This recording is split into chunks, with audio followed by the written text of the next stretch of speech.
Bom, boa noite a todos. Mais uma vez é um prazer tê-los aqui. É a nossa quinta noite, né, de Semana Cultural. Eu gostaria que a casa estivesse fervendo. A gente sabe que há outros eventos, não podemos querer tudo, né? Mas eu agradeço a presença de todos. Agradeço o Departamento de Cultura, na pessoa da Liliana, por a gente estar ocupando esse espaço, né? E agradeço também a UAB, onde faremos amanhã nosso último encontro, que é a grande confraternização do Sarau, né? Líder musical. E vou falar um pouquinho da Regina. Só um pouquinho, porque se eu falasse dela, eu tomaria mais tempo do que ela para passar os. Autora de diversos livros, como Tear, Ofício e Olho por Olho, Regina já conquistou o primeiro lugar no Mapa Cultural Paulista na categoria Ponto 2007-2008. E no segundo concurso de crônicas Mário Covas Júnior, 2004. A escritora e haicaísta também é membro da Academia Vicentina de Letras, Artes e Ofícios, da Academia Santista de Letras e da nossa Academia Penhaense de Letras. Ela ministrará a oficina de haikai, que é um gênero poético de origem japonesa, apontando os caminhos e os desafios do haikai para o nosso século. Regina Alonso, tenho o prazer de apresentar para todos vocês. Obrigada, Regina. Eu gosto muito de estar com as pessoas e principalmente se a gente vai conversar de poesia, aí é a minha praia, como se diz, né? Além do que Itanhaém me traz só boas evocações, quando eu vinha com o pai e a família de 7 filhos, mais tia-avó, mais avó, em piqueniques, e passeávamos de lancha, e era uma delícia. Então, isso tudo me emociona. E eu gostaria de começar hoje essa conversa, que vai ser uma conversa que vai terminar com vocês sendo os autores, né? Por que eu lancei, na verdade, esse livro, Haikai no Pintor, que eu vou apresentar em forma de oficina. Porque eu fui educada de uma maneira muito simples lá em Santos, no bairro do Mercado, e tudo gravitava em torno daquela cozinha que quando eu era bem pequena ainda tinha um fogão a lenha. A mãe, a avó eram as duas exímias cozinheiras. A minha mãe picava a salsinha com força e com muito afeto ela enfeitava os pratos. Então, desde cedo, o alimento sempre foi para nós, filhos e amigos e vizinhos que ali se achegavam, sempre foi alguma coisa a mais do que alimentar o corpo, mas também o alimento era um alimento para a alma. Isso me comoveu por toda a vida, me marcou, né? E quando eu comecei a me interessar por poesia e comecei o meu primeiro livro que eu nem trouxe, que é o Ofício, em que eu trabalhei com versos livres, eu trouxe esse universo cotidiano.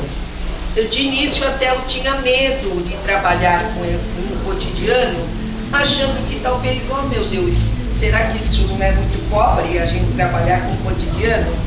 E depois, então, com outros escritores, eu fui percebendo que, na verdade, a grandeza da poesia e da arte está justamente nesse cotidiano, nesse olhar que a gente dá sobre uma coisa qualquer, um inseto, uma flor, um olhar de outra pessoa, inclusive um prato posto à mesa.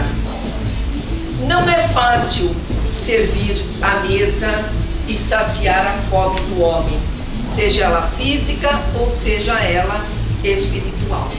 Porque se a gente for remontar bem para trás, a gente vai ver que desde sempre o homem precisou do alimento para viver, para sobreviver.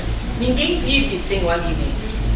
Mas a gente vê a mesa posta, tudo ali, parece que é tão fácil. Mas a história vem lá para trás, né? Alguém, ao calor do sol, ou até no meio da chuva, curvou o seu corpo, as mãos ficaram machucadas e essa pessoa trabalhou essa terra, lançou a semente para que tivéssemos os frutos, tivéssemos as verduras, enfim, um monte de coisas que fazem parte da nossa alimentação. Alguém foi lá ao mar com a sua canoa, com o seu barco, e também se arriscando naquelas ondas, ele traz o alimento ou para casa ou para vender no mercado. Lendo sobre essa poesia mínima que é o Haikai, eu já encantada com toda essa questão da alimentação, eu encontrei o bentô. O que vem a ser o bentô? O bentô é a marmita, onde os japoneses levam a sua refeição, onde as crianças também levam as refeições, o seu lanche para a escola. Só que o bentô, que é a origem, essa marmita japonesa, os alimentos são colocados artisticamente. Por exemplo, a manga fatiada, ela vai virar pétalas. Um cabinho de brócolis, de repente, é o tronco da árvore. Então, quando você abre aquela marmita, nossa, é um verdadeiro encantamento para os teus olhos. É quase que uma pintura, vamos dizer. E você tem o paladar também despertado. E a vontade de comer tudo que ali está, sem deixar restos. Porque não é forçar alguém a comer, mas nós vivemos num mundo que precisa ser repensado. Então essa coisa de você estragar, né, principalmente o alimento, é uma coisa muito séria. Então se você serve a mesa com carinho, e minha mãe, nós morávamos no mercado, 7 filhos, a mesa sempre 13 pessoas, jamais ela colocou a comida na panela. Ela sempre punha a travessa e sempre o verdinho aqui, o vermelhinho acolá, a cenourinha do outro jeito. Então era uma coisa comovente. A minha tia-avó fazia o trabalho de casa, inclusive ajudava na preparação dos alimentos, cantando. Minhas irmãs aprenderam tudo isso. Eu também.